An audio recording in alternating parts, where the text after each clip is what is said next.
Chapter 1. Ada Applebottom stood still while the seamstress her mother had hired did her final fitting on Ada's dress for the big dance coming up. She'd already been stabbed 4 times with pins, and she knew that her constant twitching had to be the culprit. She wanted to be outside. Who wouldn't? But there was a dance in Boston in just 3 days, and her parents wanted her to meet just the right man, a man of money and influence. In other words, a man who sounded so boring she already despised him. "I think I want to spend the weekend with grandmother," Ada said to her mother, who was watching her be stabbed. Her mother sighed. "You know as well as I do, we had this dress made just for the dance this weekend. You need to go and find a husband." Ada sighed dramatically. Her mother had been trying to marry her off since she was 16. "I'm only 18, Mama. Why do you think I need to marry? Someday the perfect man for me will come along, but it's not going to happen at a dance in Boston. I hate Boston."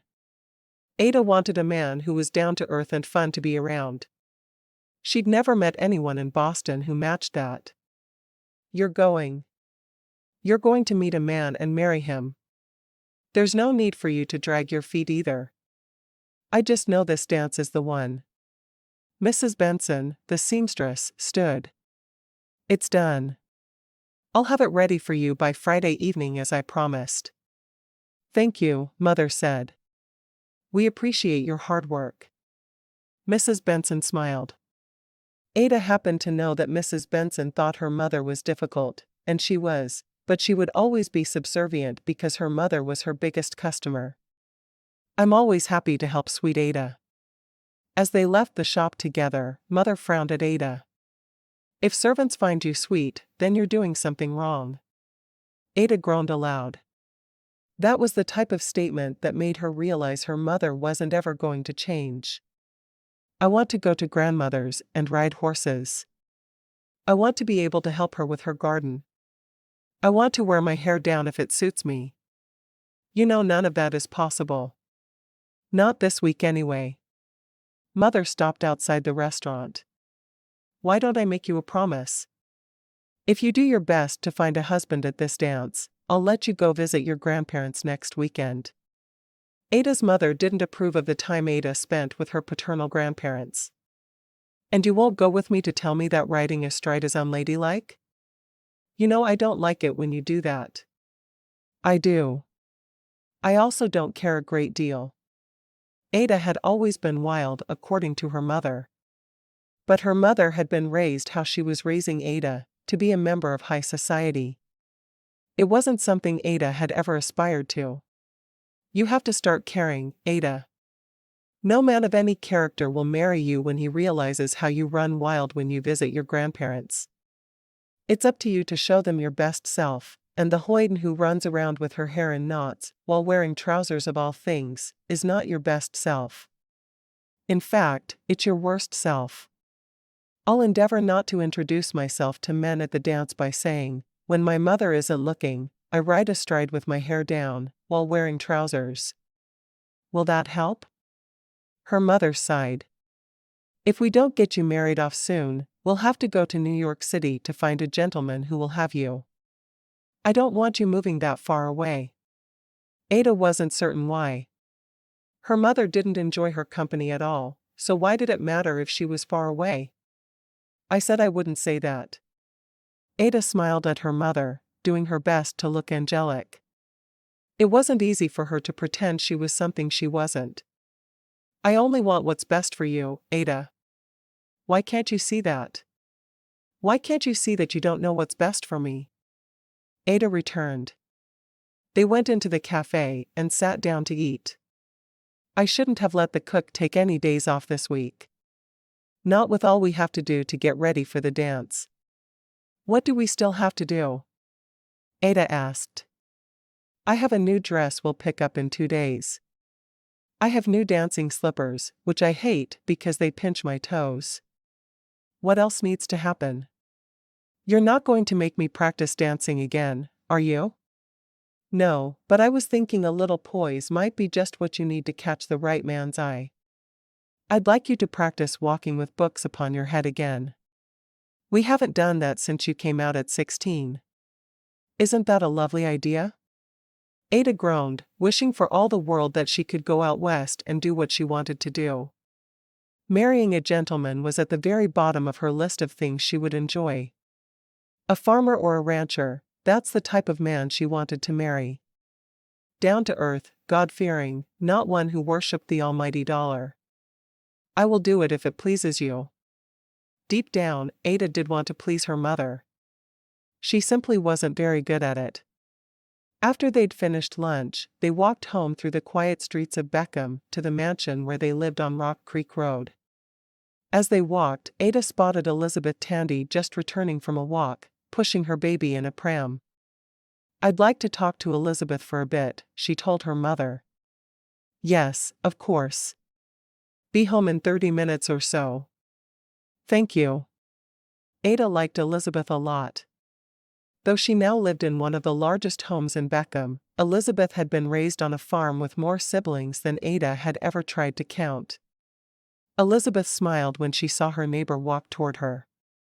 Hello, Ada. Have you and your mother been shopping? Ada waited until her mother was inside their house before responding. No, we'd been at the modiste, having my dress fitted to me. She shook her head. I don't want to go to the dance in Boston this weekend, and I don't want to marry a gentleman. Your mother won't be happy to hear that. The look Elizabeth gave her was sad. Whether she was sad for Ada's mother or for Ada was unclear. No, she won't, but I don't care. I can't marry to make my mother happy for the rest of her life. I need to marry someone who will make me happy for the rest of mine. You're right. You really do. Elizabeth frowned. Do you know what kind of man you think would be right for you? Ada nodded. I want to marry a rancher or a farmer.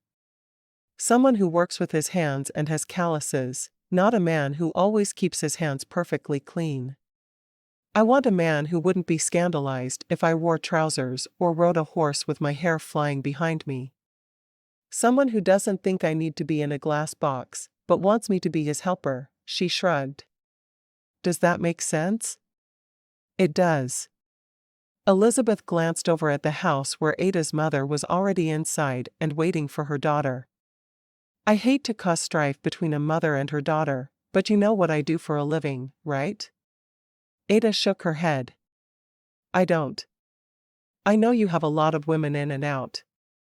I have a business where I send women to the West to marry strangers. I'm sure you've heard of mail-order brides. Ada's eyes widened. Yes, I have. I told my mother I wanted to be a mail-order bride to a rancher, and she told me I'd lost my mind, and I had to put the thought right out of my head. I can see your mother saying that, Elizabeth said with a smile. I think I have the man you're looking for. You don't care if he's not a rich man? No, I really don't. I think it would be good. I want to cook and clean and garden. My grandmother has worked with me on how to cook, and sometimes I sneak into the kitchen and have the cook help me as well. I'm sure I could do it if I only had the chance. Come see me the next time you get a chance. In the next couple of days would be ideal. I want to get this young rancher a bride as soon as I can. Ada felt hope for the first time in a long while. A man who didn't think white gloves were necessary to go out in the evening? That would be the kind of man she wanted in her life. I'll find a way to slip away. Mother is in bed by 9 most evenings. Elizabeth smiled. You come over after 9 then. Will your father mind? He's in Boston on business. He won't care at all. I'll see you then. Ada practically skipped home, her thoughts no longer on the dreadful dance she must attend, but instead of the opportunity she would have to marry a rancher. What could be better than that? Her mother looked at her curiously. Why do you look so happy? Ada shrugged. I enjoy talking to Elizabeth. You know that.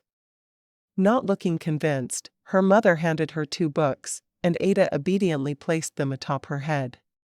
She would be gone soon, and her mother could no longer torture her with perfect manners. Life would be better. She just knew it. Asterisk. It was shortly after 9 when Ada hurried to Elizabeth's house and knocked on her door, waiting impatiently until Bernard Tandy, Elizabeth's husband, opened it for her. "Mr. Tandy, I'm meeting Elizabeth. She told me. Please, come in." He led the way down a long hall and to the last door on the left. "Elizabeth, your appointment is here." Elizabeth looked up from the baby she had obviously just finished nursing. "Would you put the baby to bed?" she asked softly, offering him to her husband. "Of course, my love." Bernard carried the baby from the room, while Elizabeth waved toward the sofa. "Let me find the letter I have in mind for you." Elizabeth dug through a stack of papers on her desk, and finally produced a letter, which she offered to Ada. "I think this is the man." Ada smiled as she took the letter and proceeded to read it. "Dear Mrs. Tandy, I hope this letter finds you well. I am looking for a wife. I own a small ranch in Montana, and I find that I do not like being alone. Having a wife would mean there were meals waiting for me when I return home after a long day on the range, but more importantly, it would mean someone to hold. Someone to love and who I would hope would love me in return. I live relatively close to another family who suggested I send this letter to you. My wife will not be completely isolated. I am near the town of Mountain Home, Montana, and I love it here. I live in a valley, but am surrounded by beautiful mountains. My ranch is bisected by the Royal River. I cannot explain the beauty of this land. In a wife, I would like to have someone who enjoys being outdoors and who would be willing to keep up a garden. I need someone who is a decent cook, because I am not. I would like to have a whole mess of children, so a woman who is young enough to do so would be a plus. I will gladly read letters from any woman who would like to write to me. I will gladly pay for her journey here and her spending money along the way, as well as your fee. Please find me the wife I have been dreaming of my whole life. Sincerely, Wade Kelso. The more she read of the letter, the more Ada's smile grew. He's the one. I'm going to marry Wade Kelso. Elizabeth smiled. You'll need to write him a letter and wait until he sends money. Why don't I write him a letter and then head out there with my own money? I don't want to wait. Mother will have me married off to a man who will make me incredibly unhappy. We could do that. It's always better if we wait for a response, but I understand why you're in a hurry. Elizabeth studied her friend. Do you plan to leave before the dance? Ada sighed. I don't know. Mother is planning on taking me to Boston on Saturday morning. Maybe if I go with her, I can lose myself at the train station in Boston. Elizabeth frowned. You'll eventually tell her you married, right? Oh, of course. As soon as I'm with child, I'll let her know where I am. She'll find a way to bring me back and pass me off as a virgin otherwise. Ada shrugged. I plan to lose my virginity as soon as I marry. I know I'm not supposed to say things like that, but you were a farm girl, so you know exactly what I mean. I was, and I understand perfectly. I wish your mother could understand your need for a simpler life, but since she can't, you'll have to try to make it on your own. I do worry your mother will lose her mind if you disappear in the train station. What if I leave a letter on her pillow and just go? Then she'll surely telephone home and one of the servants will find the letter and read it to her. Would that be better? What will the letter say? Elizabeth asked. She obviously wanted to make certain that Ada was thinking everything through. That I have moved on, and I would appreciate it if they didn't try to find me. Oh, Ada, I worry so about your mother. I know she's difficult to live with, but she does love you. Ada sighed. I know she loves me, but if I let her have her way, I won't be able to be happy. And I think everyone deserves at least to attempt to find happiness. I do as well. Elizabeth thought for another moment. Perhaps you can leave the letter with me, and I can wire your father on Saturday afternoon. By then people will be searching for you. Ada nodded. That would work if you don't mind being dragged into it. My parents will never forgive you for your part in things. I'm aware. I just can't let them worry over you so much. I'll make certain they think you're in the wrong place as well. Send them to the south or something. They will never think to go to Montana. Then that's what we'll do. It's better than sneaking to the train station here in the middle of the night. I do think I will travel in a less than straight direction. Perhaps if I go to Missouri and then Wisconsin, they'll find my trail, but not find me. Ada thought about her mother's wig collection, and she vowed she would take one as well. That would be better than being found out almost as soon as she left. I have some ideas. Elizabeth smiled. All right. I'll telegraph Mountain Home, Montana, and we'll make sure someone will be waiting for you. Ada stood and walked to Elizabeth, hugging her friend closely. I'll always be grateful to you for helping me get away. Just be happy. Chapter 2. On an early July morning, Wade headed into town to see if he'd gotten any responses to his mail-order bride request.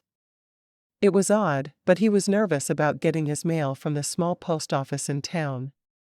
He was just thankful they'd opened a post office there in Mountain Home, and he didn't have to drive all the way to Cauldron Valley to get the mail anymore. When he stopped to talk to the postmistress, Mrs. Landry, he smiled at her. Any mail for me? He asked. Mrs. Landry looked. No mail, but there's a telegram. Wade was surprised. He'd never received a telegram. He held his hand out, hoping that he would be able to read it without help. He'd been learning to read under the tutelage of Cassandra Royal, and he felt competent with most things, but a telegram? He'd probably forget everything he'd learned. He unfolded the paper. Your bride is coming. Stop. She is taking the long way but should be there within 2 weeks. Stop. Her name is Ada Applebottom. Stop. Wade frowned at the paper. Why would his bride take the long way? And wasn't he supposed to send money for her journey? This made no sense to him at all.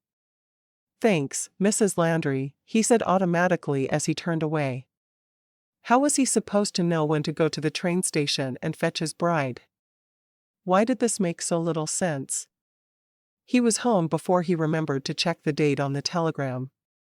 It was dated the 1st of July, which meant his bride could be coming any day. He was too busy on the ranch to go and wait for every train though. He had no idea what he should do. As soon as he stopped in front of his house, he changed his mind and turned to ride toward the Royals' ranch. Perhaps Cassandra would know what to do. She seemed to be comfortable with just about any situation. He pulled up in front of the Royals' house, where he had spent years as a ranch hand before he'd purchased his own ranch. He still helped out the Royals on occasion when they needed an extra hand. By winter, he would be able to work only for himself, which was something he'd been striving for. Cassandra walked out onto the porch, her new baby cradled in her arms. Hello, Wade. It's been a while. Sure has. Look, I need some advice. He rode closer to the porch and handed her the telegram, watching as Minnie, Cassandra's kitten, jumped out from under Cassandra's skirt. That kitten still has no manners. I think there's something wrong with her, Cassandra said, but she's just perfect for us. Her eyes went to the telegram and she read it quickly. Oh my. How are you supposed to know when she arrives? He shrugged. That's what I'm trying to figure out. I'd like to be a good husband and meet her at the train station, but I don't have a lot of time to just sit there and wait for her. He couldn't ask Cassandra to go. Her baby wasn't old enough to be in the wagon for that long. This is true, Cassandra sighed. I would think with you not knowing when she'll arrive, she should expect to find her own way to you. But she'd have to hire a stranger to drive her to me. He shook his head. I don't think that's a great idea. I don't know what else to tell you. She looked over toward the road at the sound of a wagon. Isn't that Felix Potter? That woman beside him can't be Bridget. Do you think?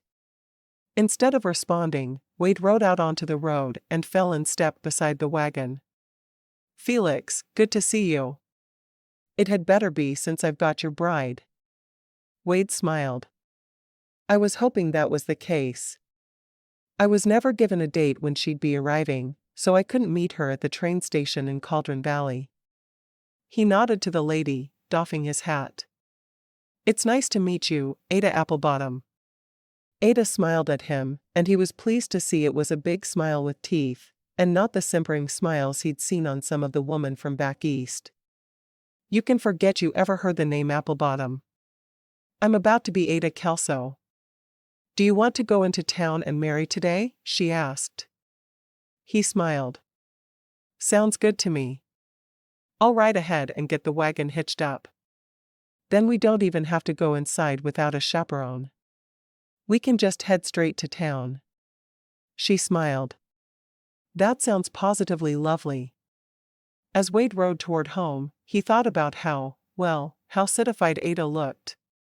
She wore a bonnet that perfectly matched a dress that had to have been made for her. And she looked as if she was used to drinking champagne and eating fancy foods. He couldn't offer her any of that. He really hoped she knew how much work was involved in being a rancher's wife.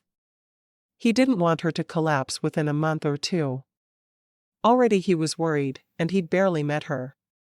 But she was the most beautiful woman he'd ever set eyes on. He wanted her to be his bride, even if it wasn't the best thing for her, which he knew was positively selfish. At home, he quickly hitched up the team and had it ready for her when she pulled up with Felix in the wagon. When he saw her again, Wade felt as if he'd been punched in the gut. The woman was the kind men dreamed of. He wasn't sure why a woman of her status would travel all the way out west to marry a stranger, but he was so glad she had. Marrying her was like a dream come true for him. He walked to the wagon and handed her down, making certain her skirt wasn't tangled in the wheel. Welcome, he said, hoping she wouldn't say anything about his house. It was just a cabin made of logs, and it had a dirt floor. He knew she was worth so much more than this. Thank you. She looked around her eagerly. Oh, this place is perfect. It's just what I was hoping for. She clapped her hands together in excitement. Wade couldn't believe she was telling the truth, but he wasn't about to accuse her of lying either. I'm glad you like it. He walked to the back of the wagon and looked at her large trunk. She must have brought everything she owned to have a trunk so big. Would you mind giving me a hand with this, Felix? He asked. Felix jumped down and took the handle on one side of the trunk while Wade took the other. As they approached the house, he whispered, "What do I owe you for getting my bride to me safely?" Felix shook his head. She already offered to pay me for the ride, but since I found my wife through the same matchmaker, I thought I'd do it for you for nothing. I know how I felt the day my wife got off that train. Wade smiled. Thank you. I really appreciate it. No problem. I hope she's willing to spend some time with Bridget. I still think she gets homesick for Beckham. We'll make sure we set up a day and time for you to bring your family for supper, Wade offered. It's the least we can do after you went out of your way to bring her to me. Not a problem at all. Maybe in a month or so when you and Ada have settled in, we can come. You take your alone time with your bride until then. Oh, don't think I won't. I plan to take all the alone time I can get with her until the babies start coming. Setting the trunk down, he glanced back at Ada, and couldn't help but think about how much fun making those babies was going to be. Felix smiled and clapped Wade on the back. I wish you every happiness. We're planning to come to your church on Sunday, and we'll set up a time to meet then.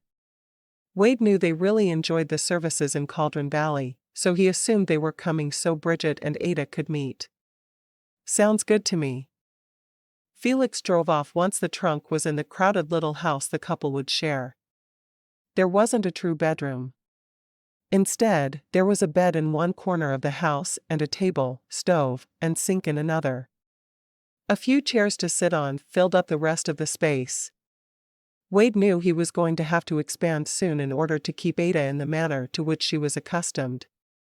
When Ada peeked her head in, she was thrilled to see there was a sink. "No indoor plumbing?" she asked. She was used to that at her grandparents' house and was thrilled to see it would be the same way here. "Oh, this will be the best adventure ever. I can't wait to use the outhouse." "No, there's an outhouse back behind the house." "Splendid." He was surprised at her excitement over using an outhouse, but he wasn't going to say anything about it. She was handling things much better than she probably should be. "Are you ready to go get married?" "I am. I truly am." She hurried to the wagon and stepped on the wheel to pull herself into it before he could get to her. Her speed in taking her seat surprised him. "I figured you'd never ridden in a farm wagon," he said after pulling himself up. "Oh, sure I have. My grandfather is a farmer, and the days at his farm were the most wonderful, most idyllic times of my life." Ada looked thrilled to talk about her grandparents. "Is that so?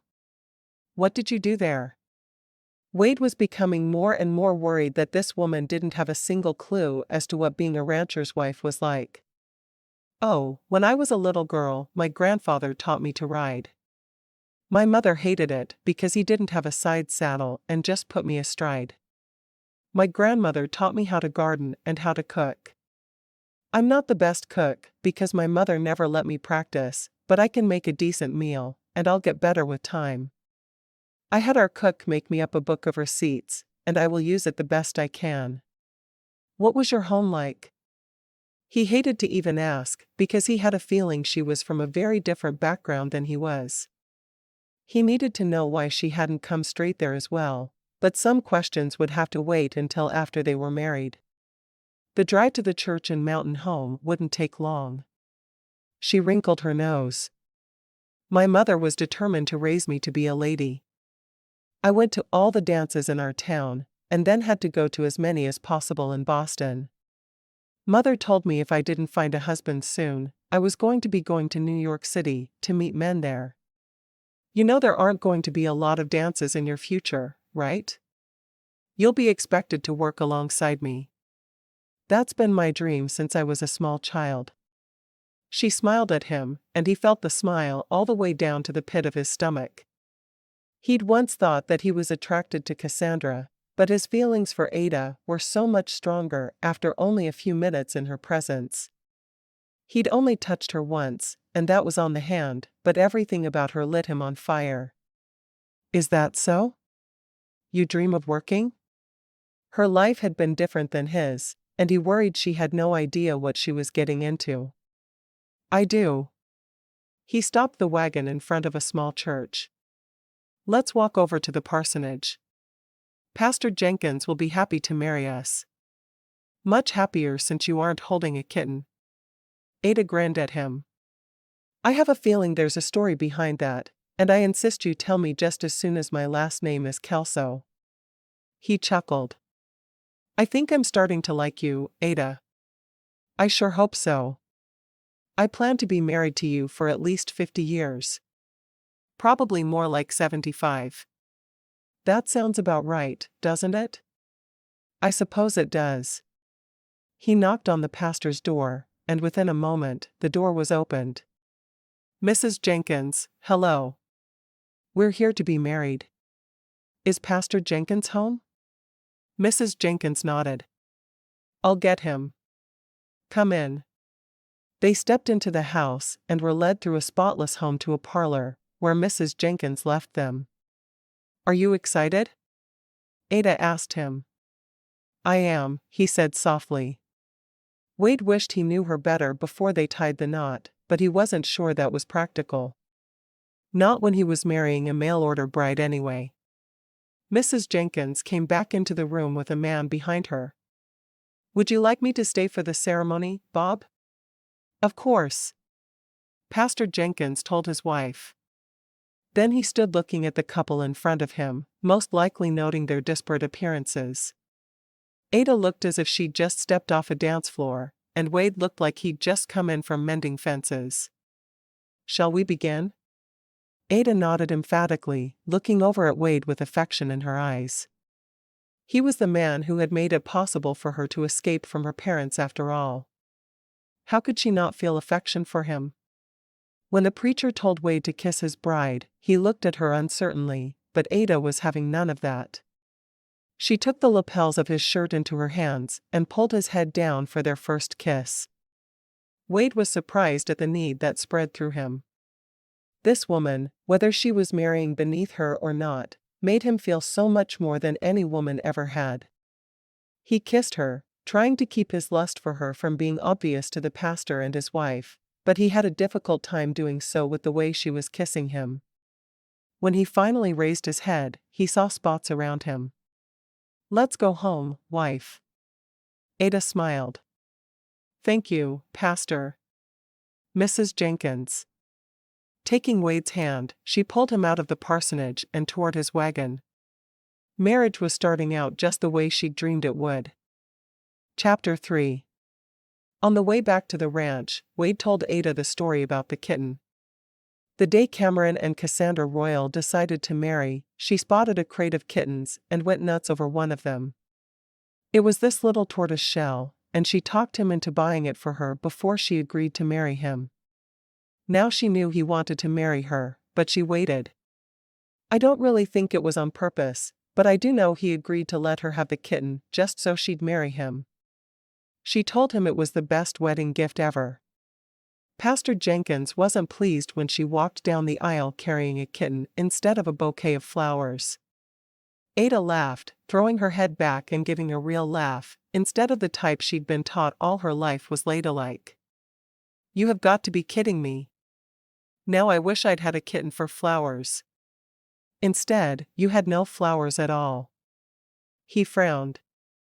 "I should have picked flowers for you. I'm sure if you'd known what day I was coming, you would have. You seem like the type to be romantic." Wade shrugged. "I try.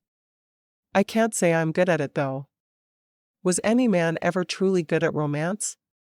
I have a feeling you'll be wonderful. I don't need someone's fake idea of romanticism anyway. I think sitting on a bench watching our grandchildren play in 50 years is the most romantic thing we could possibly do." "I hope by then it's great-grandchildren," he said, glancing over at her. "You're right. I hope that too." He pointed to the left side of the road. "That's the Royals' house. Cassandra is the one I told you about, who used a kitten as her bridal bouquet.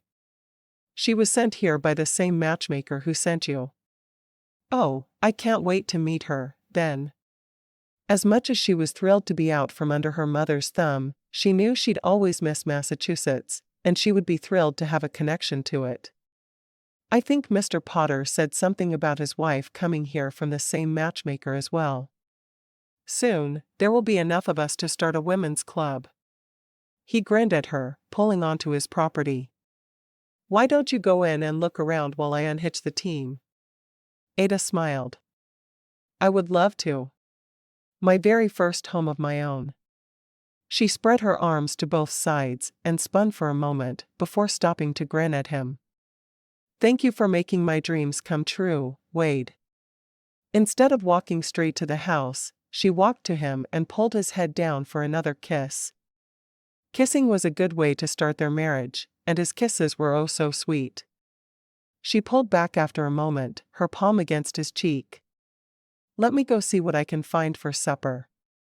I think it should be something light, so we don't have a hard time enjoying one another later." As she hurried off, he had to wonder where this woman had come from. She was perfect for him. Absolutely perfect. Inside, Ada pulled an apron from her trunk. She'd taken a huge trunk with her to Boston, and her mother had questioned it but been satisfied when Ada had said she wanted to make certain she had her best dresses to wear when visitors started calling the next day. The Boston townhouse her parents owned was perfect for having men call upon her, and her mother had never let that slip from her attention. Of course, Mother had been obsessed with her marrying a man of means. Shaking her head, Ada put the thoughts of what her mother had expected of her out of her mind. She had to fix supper for her new husband, and she prayed there was food on hand she would be able to cook easily. As well as she could sew and knit, her cooking left something to be desired. Grandmother had always told her that cooking was a skill that you learned by cooking every day through the years, and not by cooking a few meals per month. She found what looked to be store-bought bread, and she found some ham steaks in the small icebox. At least he has an icebox. She started a fire in the stove and cooked the ham until it was finished, flipping it halfway through. She put the meat between 2 pieces of bread and figured it would be good enough. She would have to take inventory of his food supplies the following day, and then she would know if she must make a drive into Cauldron Valley. Mr. Potter had told her that Mountain Home had no stores. She looked for some canned vegetables to go with the sandwiches, but she could find nothing. Perhaps he didn't eat vegetables.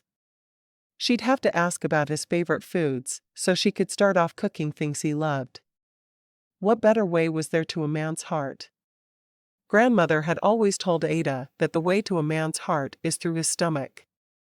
Her mother had said her grandmother didn't know anything. The best way to find your way into a man's heart was to be beautiful. Ada wrinkled her nose.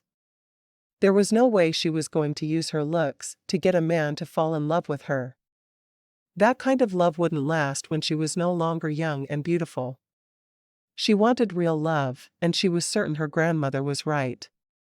She would have to cook her way into Wade's heart. Starting tomorrow. When Wade walked into the house and saw she'd made sandwiches for their first meal as husband and wife, he bit back his disappointment, smiling at her. "That smells good." It wasn't a lie. The ham did smell good. He wasn't sure that he had enough supplies to make a more complicated meal, and he wasn't one to complain, so he sat down and got ready to eat the first meal she'd cooked as his wife. "Join me." "I couldn't find much to use for cooking, so I figured we'd settle for sandwiches tonight, and tomorrow, I'll cook something better. I may have to head to Cauldron Valley to find something though." He frowned. "If you decide you need to go to Cauldron Valley, I'll talk to Mrs. Royal. Not Cassandra with the kittens, but her mother-in-law. She'll drive you, and you won't have to worry about learning to hitch up the horses and drive yourself." "You think me rather useless, don't you, Wade Kelso?" For the first time since she'd met the man, she felt as if she was being judged by her appearance, and she didn't like it one whit. "I don't think you're useless." "Do you know how to hitch up a wagon?" he asked. "I do indeed. And unhitch, and I can drive as well. Maybe next time you'll ask me if I can do something, instead of assuming I don't know how." Ada wouldn't let herself be angry with him, though. He was giving her a wonderful life after all.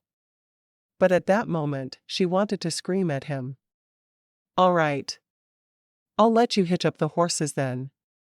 "I'm sorry, I assumed you couldn't." He covered her hand with his. "You just seem like you're a member of high society, and I'm not. I do things for people like you. I don't expect any skills at all." She nodded once. "If my mother had her way, you'd be right about me. But my grandmother worked hard to ensure I could do things around a farm. She told me over and over that one day I would make a wonderful farmer's wife. I do hope she was right." He frowned at her. "I hope she's wrong." "What?" Ada had no idea why he would say such a thing.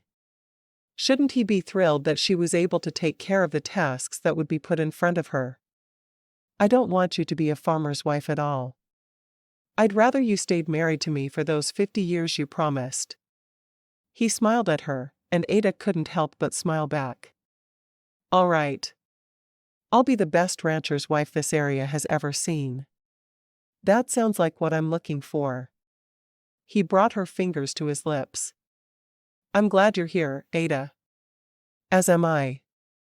She had no qualms about standing and sitting on his lap, looping her arms around his neck, and pressing her lips to his. She had some married friends back in Beckham who told her how she needed to be willing to touch her husband when she finally found one. Wade gave in to the kiss, wondering how the woman became so bold. It sounded like she'd never had the opportunity to be alone with a man, so her behavior didn't make a lot of sense to him. After a moment, his thoughts drifted away as he pulled her closer to him and enjoyed every minute of touching her this way. His hand found the pins in her hair, and he pulled them out one after the other. He wanted to feel her hair cascading over his hands. He wanted her to sit on his lap, wearing nothing. Finally, she pulled away, resting her forehead against his and sighing. "I have to get the dishes done before we can make love." "I'll hurry." He blinked a couple of times. "We can wait for our wedding night if you would like to." Even as his nether regions cursed his mouth for offering such a thing, he knew it was the gentlemanly thing to do. And Ada was obviously used to gentlemen. Ada laughed. "Are you kidding me? Don't make me beg, because I have a feeling it wouldn't be difficult." Men had touched her hand before, but never once had she allowed one to kiss her. She'd saved that for her wedding day, and now she was so glad she had. Touching Wade made her feel truly alive in a way she never had before. He smiled, shaking his head. "You're something else, Ada Kelso." The look she gave him had him wanting to beg for her to skip the dishes and go straight to bed. It was a look of pure need. He had no idea why this woman was as randy as he was, but he wasn't about to complain. As nervous as Ada was about the wedding night, she also knew it was the only way to be certain to not have her mother try to drag her back home once she realized where she was. She had to get pregnant quickly. Her wedding night might not be soon enough. As she washed the dishes, she imagined herself holding a baby, the newborn smell filling her senses. Her friend, Maddie, had a baby shortly before Ada left home, and she could still smell the delicious baby smell. If it was her own child, then she could love it with everything inside her. When the dishes were done, she wiped them all and put them onto the shelves. There were no cupboard doors, but she didn't mind. She knew farm and ranch houses were never as nice as the house she'd grown up in. And this house? This tiny little house? Why, it was perfect for honeymooners. She would have the ability to brush up against her husband with every step. There was no better way to ensure there was a baby quickly. She thought back over the past couple of weeks, feeling the guilt rise up inside her. She'd disappeared as soon as her mother had turned her back in the train station, and she'd hurried into the women's necessary to put on a wig and glasses, as well as an old dress she'd traded one of her gowns to a maid for. It didn't matter now. She could wear whatever she wanted. She was on a train to Georgia within 20 minutes of leaving her mother. As Boston had faded away, she'd felt freer and freer. Of course, she'd also felt guiltier and guiltier. She'd sent 2 telegrams to Elizabeth from different places so her friend could tell her parents she was fine. She only hoped it was enough and that Elizabeth wouldn't be bothered by her parents when they knew Elizabeth had helped Ada get away. She turned back toward Wade after the last dish was put away, and he noticed the look on her face. "Is something wrong, Ada?" he asked. "No, just thinking." Ada refused to believe anything was wrong. She'd done what she had to do to live her own life. It was best if she stopped worrying about home. She'd sent her mother a nice newsy letter as soon as she was certain she was expecting. Well, whatever thoughts they are, they seem to leave your heart heavy. If you ever want to talk about it, I'm here for you. Ada smiled sweetly at him, returning to the happy bride he was used to seeing. "I thank you for that, but all is right with the world. I married the rancher of my dreams, and it's our wedding night." She sashayed across the room and stood directly in front of Wade's chair. "I figured whoever sent a letter back east for a bride had to be less than appealing to the eyes. But you," she said as she brushed a lock of his hair away from his forehead. "You're a mighty attractive man, Mr. Kelso." He smiled at that, getting to his feet. "I need to go milk the cows. I keep 2 for milk and butter." All right. Do you have laying hens as well? Yes, but I usually collect the eggs in the mornings. I can make scrambled eggs for myself, and that's about all. She smiled. I'll take over egg collecting duty in the morning. It's always been one of my favorite chores. Wade pressed a quick kiss to her lips. I'll be back in 20 minutes or so. As he walked outside, he couldn't help but think his wife was perfect in every way. How was such a thing even possible? Chapter 4. Ada undressed and put on her nightgown while Wade was out milking the cows. Suddenly she wished she had a kitten as a small companion. Her grandmother always had kittens around. She said they were good for chasing off mice. Climbing under the covers, Ada said her prayers silently, praying for forgiveness for making her parents worry. She hated how she'd left, even though she knew it was the only way she would ever be able to live the life she wanted to live. As always, she laid out her worries and fears, knowing her Maker would understand. He was a forgiving God after all. When her prayer was finished, she realized that Wade still wasn't back. She fought to keep her eyes open, but they closed before she could stop them. 5 minutes later, Wade walked into the house, excited for his first time with a woman. Instead of finding his wife waiting up in bed for him as he expected, she was sound asleep. She'd been traveling for weeks, so he knew he shouldn't be too terribly disappointed, but he was. He undressed in the dark and climbed under the covers, wishing he felt like he could wake Ada and make love to her. Instead, he closed his eyes and drifted off to sleep, wishing his wife had been able to stay awake for just a bit longer. Asterisk. Ada woke well before the sun came up the following morning, surprised for just a minute to find herself in bed with a man. It took her a bit, but then it all hit her. She'd married this man the previous day, and she was waiting for him to make love with her when she'd fallen asleep. Great way to start your new marriage, Ada. She could feel that it was almost time to wake and start her day, so she reached under the cover and ran her hand along Wade's arm, hoping that he'd wake quickly, and they could take care of impregnating her just as quickly as possible. She knew the instant he woke, because he caught her hand, holding it against his skin. Ada? It's a little bit before we need to get up and start our day, she said softly. I thought maybe we could. He chuckled. Don't have to ask me twice. He rolled to his side and kissed his wife for all he was worth, his hands going to the buttons at the front of her nightgown. He wanted to touch all of her and not just ruck up her nightgown and have his way with her. What kind of man did that with his wife the first time? He slowly undressed her and knelt on the bed beside her as she knelt in front of him. His hands went first to the sides of her breasts, and when she didn't complain, they moved to cup them. Does that feel good? He asked. She nodded. It does. She hadn't really expected to enjoy making love, at least not from what her friends had told her, but so far, she found the experience wonderful. When he pushed her to her back and penetrated her, she was surprised at the amount of pain she felt. Instead of crying out, she closed her eyes tightly and waited for him to finish, roll to his side, and hold her close. You didn't like that, Wade said after a good long while. I liked most of it. I'll learn to like it all. She gave him a brave smile and brushed his hair from his forehead. I need to cut your hair. Maybe not today, but it keeps falling in your face. He smiled. There's a barber in Cauldron Valley, but it's so far to drive.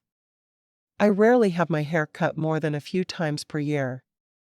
When I was a little girl, my grandmother told me cutting a man's hair was his wife's job, whether she realized it or not. So, she had me watch over and over as she cut my grandfather's hair, and then one day, she handed me the scissors. From then on, I always cut his hair. Well, then I'd love for you to cut mine. You would? Ada loved the idea of performing the task for him. He was a good man, and he deserved a good wife. He kissed her once more and rolled to his side of the bed, standing up to dress. I'm going to head out and milk the cows. I'll get the eggs while I'm out there as well. Sounds good. Thank you. Ada hadn't realized quite how shy she'd feel about him after their lovemaking. Laughing at herself, she waited until Wade was out the door before she sprang from the bed and dressed in her oldest dress, one she and her grandmother had made together. Her only other dress suitable for working on the ranch was the dress she'd traded the maid for, and it was too drab even to work there. So, she would have to get some fabric when she went to fetch food. While she waited for Wade to come back inside, she found the door to the cellar and went down the ladder that descended into it. The lantern she held shed enough light, but there was very little food there. As she was climbing back up the ladder, Wade came into the house. "What were you doing down there?" he asked. "I needed to see what food we had on hand so I could decide what I should purchase." "And the answer is everything." "I need to purchase everything." Wade nodded, cringing a little inside. He knew they'd have to put their purchases on credit, and he hated to do that. "The shopkeeper in Cauldron Valley has an account set up for me. Just put it on the account." Ada nodded, knowing she would use some of the pocket money she'd brought with her rather than use his money. She still had jewelry she could sell if it became necessary. It wasn't that she didn't think he could provide. She just saw no reason for him to worry about their finances when she could help. "I'll probably go this morning." "That's a good idea. While I cook breakfast, you have to tell me your favorite foods." "I've never cooked for my husband before." He smiled. "I have never met a meal I didn't enjoy. I just like to eat, and I tend to eat a lot because of the amount of work I do." He shrugged. "I can't remember the last day I took off work.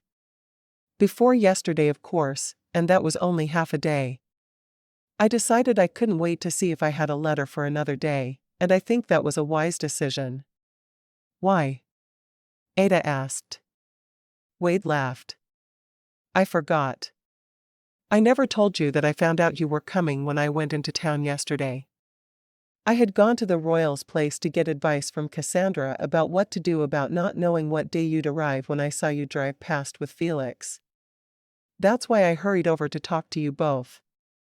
"Well, it worked out great then, didn't it?" He leaned against the work table as she whisked eggs together, added a dab of milk, and poured it all into the skillet she'd already heated on the stove.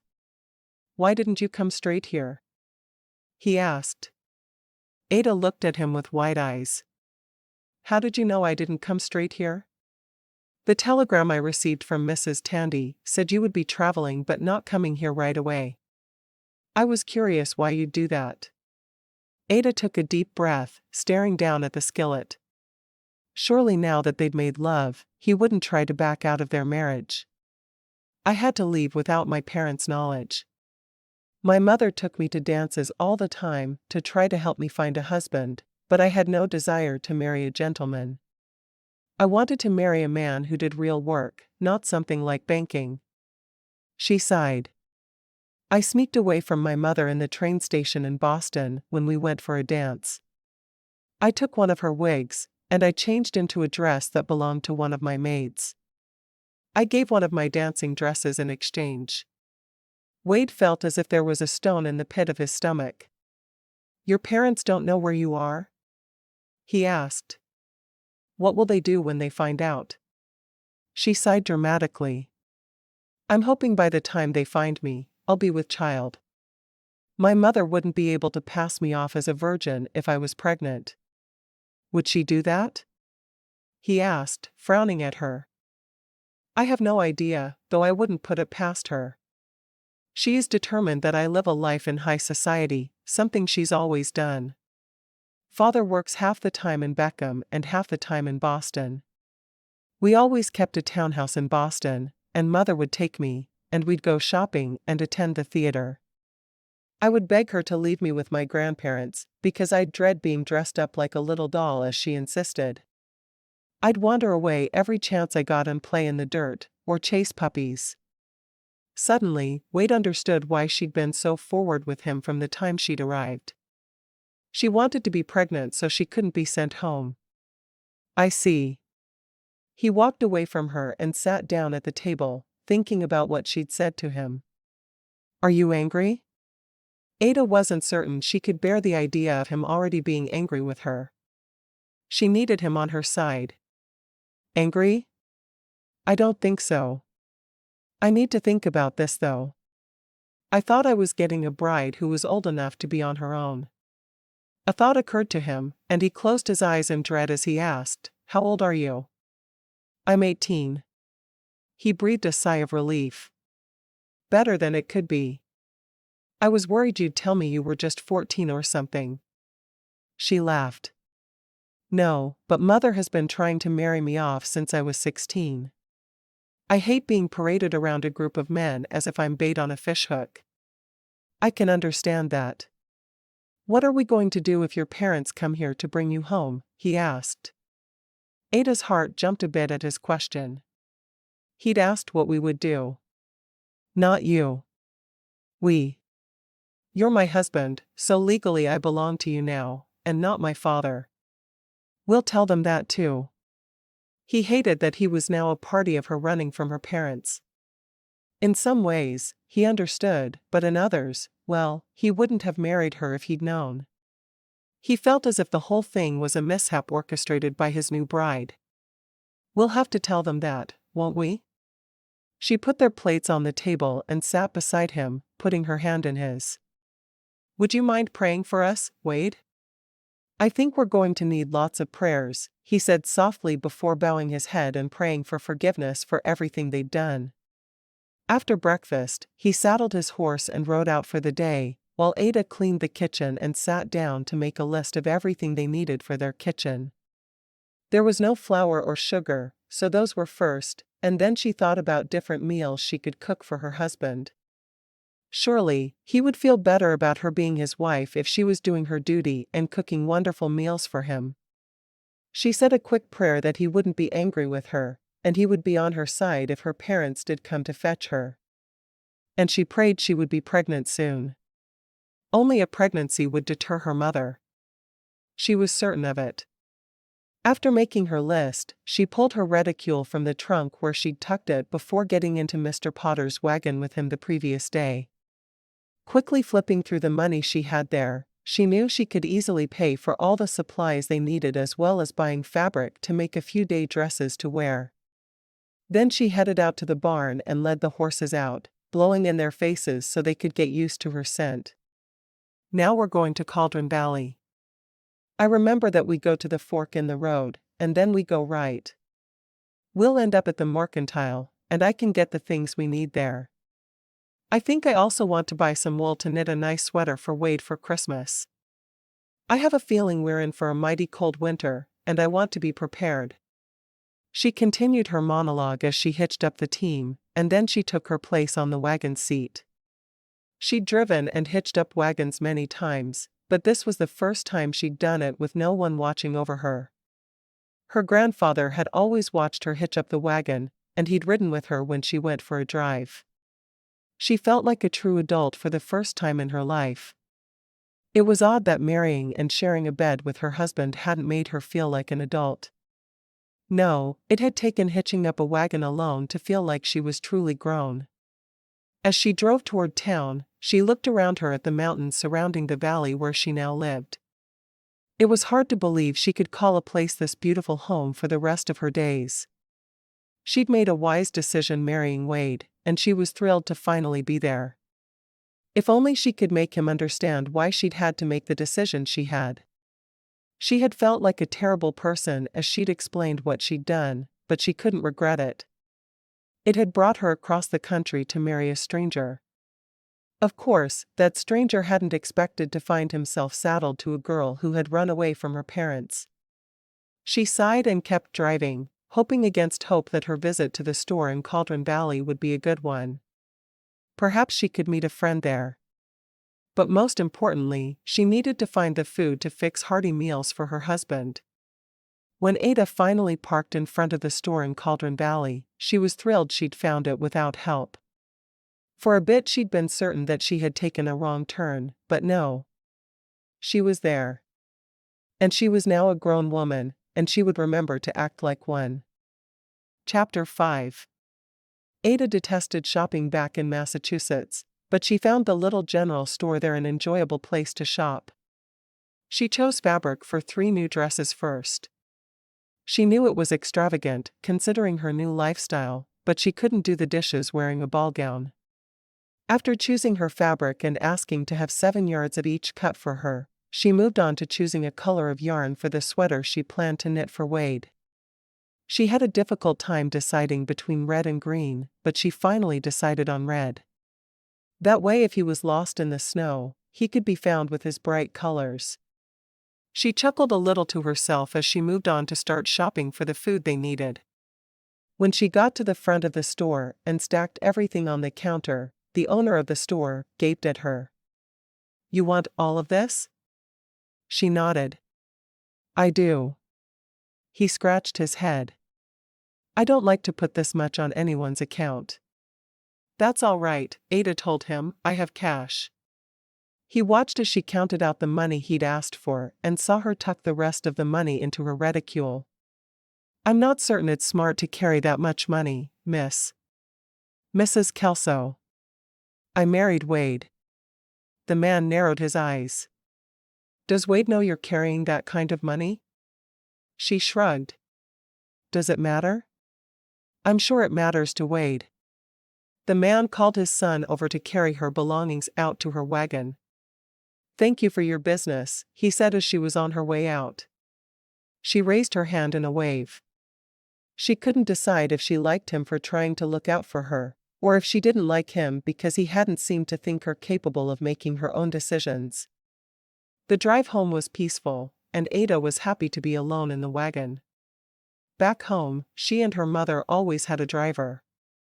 She never had a chance to really talk while they shopped.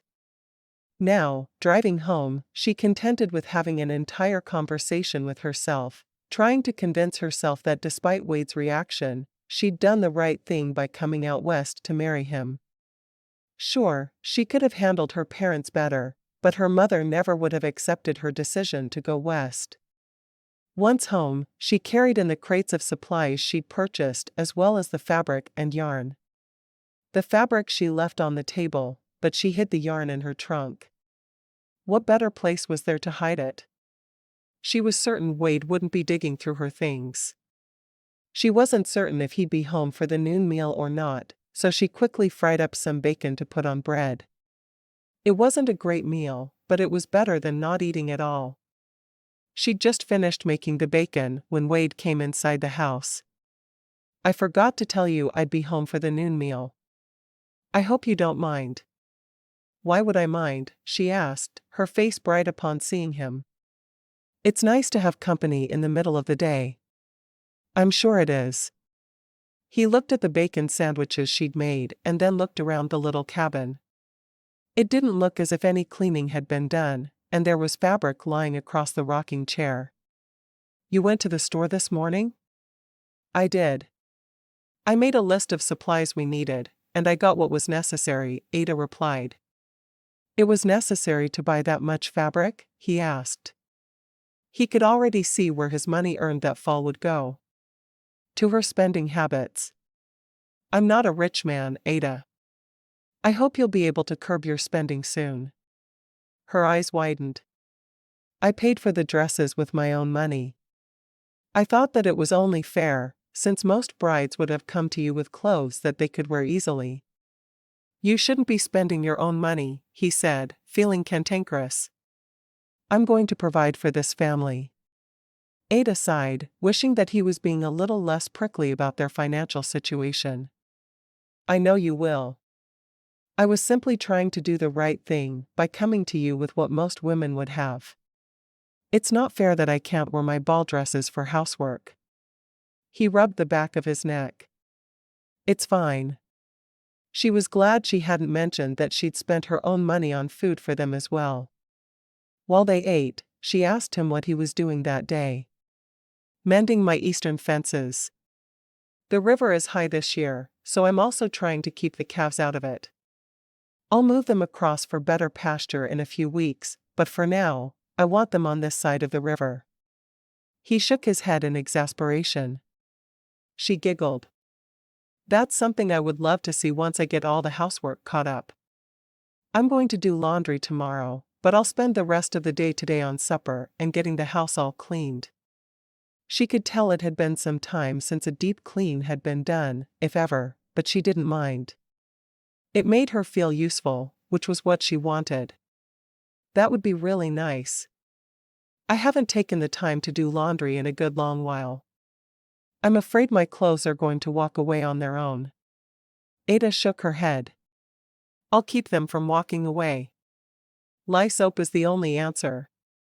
Did you get some at the store today? He'd been out of lye for a few weeks. I did.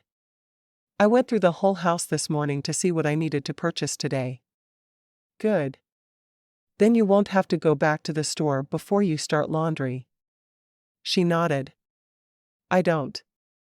Which is a very good thing. I'd like to do some baking tomorrow as well, but first I need to get this house clean. He sighed. I'm not exactly a good housekeeper. I don't expect you to be. I'm here to take care of those things for you. Ada was thrilled she was needed. It was strange, but when her mother had talked of her future and how she would have to run a household and plan parties, she'd hated the idea. But she wanted to cook and clean for her new husband. And any children that came along, of course. As soon as Wade had left to work more, Ada jumped to her feet and got to work. She did the dishes, swept, and mopped the floor, dusted every surface, washed windows, and then she started on supper. It was a lot of work to do, but she was amazed at how good she felt doing it, well, other than the back pain that came with doing that kind of work. She now understood the term backbreaking. When Wade arrived home, he realized that she'd been true to her word. The cabin fairly shone with the cleaning job she'd done, and he smiled as he looked around. You did so much work today. She nodded. I was excited to do it. I helped my grandmother with the spring cleaning a few times, and I always enjoyed it. I do still need to black the stove, but that can wait until tomorrow. He shook his head. Don't wear yourself out your first week here. Oh, don't worry about that, she said. I plan to find some time to ride soon too. She sighed. Would you mind if I wore trousers when no one was around so I could comfortably ride astride? Or would that bother you? She'd brought a few pairs of the trousers she'd worn at her grandparents' house. She just hadn't dared to wear them yet. That wouldn't bother me at all, he said. I think you should be comfortable. He looked down at the food she'd put in front of him. What is this? It's my favorite thing my grandmother used to make for me. Shepherd's pie. She taught me to make it when I was about 10, and I've made it several times since. I hope you like it.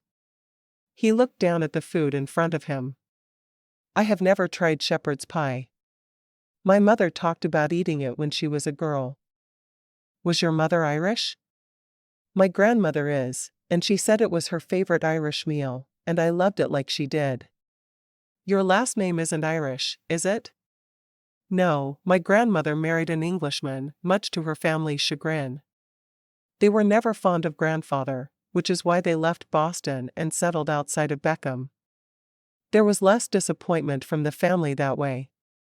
At least that's what my grandmother has always told me. She realized then she should probably write to her grandmother as soon as she had the chance. Her granny would be worried, and it would be better to tell her, so grandmother could calm her parents. He smiled. My mother is Irish as well. She married a Scot, and they settled down in Wisconsin. I moved out here when I was sick of milking cows. Of course, now I milk cows for me, so I'm not sure why I left in the first place. Do you ever want to go back? She asked, watching as he took his first bite of shepherd's pie. This is delicious, he said. My father didn't like it, so my mother never made it. He took another bite, chewing slowly. Do I ever want to go back to Wisconsin? I don't think so. I prefer ranching to farming, and there are 6 other sons still in Wisconsin to take up the farming for Doe when he's ready. I think that's great. She tucked into her own pie, thrilled with how it had turned out. I'm glad you like the shepherd's pie. I'll make it often. That sounds good to me. I told you I'm not a fussy eater. No, I understand, but some people just don't like their food mixed together this way. I always have, but my mother wouldn't touch this. Wade eyed her for a moment. I'm not sure I want to meet your mother, he finally said. She's not all bad. Ada shrugged. I was very close to her before I came out. After that, she was always on me to improve something about myself. Or to be flirtier with the men at parties, but I still needed to be quiet most of the time. Men would rather be listened to. I didn't want what she wanted, and that's why I had to leave. She's not a bad person. She sighed. I think she loves me too much, if that makes sense. She's certain that I want everything she wanted when she was my age and just marrying my father. I am different from her, though. I would love for you to meet my parents. They are salt-of-the-earth kind of people. Da always wanted to farm, and Ma was happy to do whatever made Da happy. He smiled. They've never visited me here, but Da keeps saying he's going to pass the farm on to my older brother, Patrick, soon, and then they'll come to see me. I do think a grandchild may be the temptation they need to make the journey. Do you visit often? She asked. He shook his head. I've visited once since moving out here years ago. It's hard to take off at any time of the year for a rancher, and I was working for a rancher before I was here. I still work some for the Royals, but mostly I work for me now. Do you need the extra money? Is that why you work for the Royals? She wondered if she should just go ahead and sell her jewelry. If it would make him feel freer financially, she'd do it in a heartbeat. She didn't plan to go to any fancy dances anytime soon anyway. He shrugged. The extra is nice. I always put whatever I earn right back into the ranch. My spread is relatively small, and I don't have any hands working for me, but I'd like all that to change. It's hard to run a ranch as a one-man operation. I'd be happy to help as soon as I get the house under control. Wade looked around him. This isn't under control? He asked, shocked that she thought more needed to be done. It is mostly. I need to deal with the laundry, and I need to make myself at least 3 more day dresses. And I brought fabric for 2 more aprons from Beckham. And she wanted to get his sweater made before summer was over. That was a necessity in her eyes. I see. Just don't work yourself into an early grave. Already he was developing feelings for her that went beyond what he wanted to do to her in the bedroom. He was still a little annoyed that she'd not told her parents about what she was doing, but the more she talked about them, the more he understood her decision. Tell me about your father. She shrugged. There's not much to tell. He works a lot. Mother was always throwing parties for him. He didn't enjoy attending them, but he needed to entertain for work. He's a banker, and he took that job very seriously. He was raised by the grandparents I talk about so much, but he was good with numbers and hated farming. Who will inherit your grandparents' farm? He asked. She shook her head. Unfortunately, there's no one to run it. I'm sure it will be willed to my father upon their deaths, but father will just sell it. He has no feeling of sentiment toward the place. But you do, he said. I do. I would choose to live in their home over the mansion my parents live in. It's strange how many wonderful memories were made on that farm and how the house in town just felt like a place to be tortured. Do you have any idea how many hours I spent walking around with books on my head? He chuckled. And why would you do that? My mother believes that a woman will be chosen to be a bride based on her poise. So, I had to always stand straight and keep a smile on my face. If I'd wanted to marry a gentleman, it would have been one thing. But I made it clear I had no desires in that direction when I was 13. Mother still wouldn't listen to me. I'm sorry she made things difficult. Ada shook her head. I'm the one being difficult. My mother gave me every luxury money could buy, and she made it clear I was the focal point of her world. I should be grateful, not complaining. He covered her hand with his. Sometimes, we all need to have someone we can talk about our trials with. I'm glad I can be that someone for you. She smiled. You're a good man, Wade Kelso. Do you know that? I try.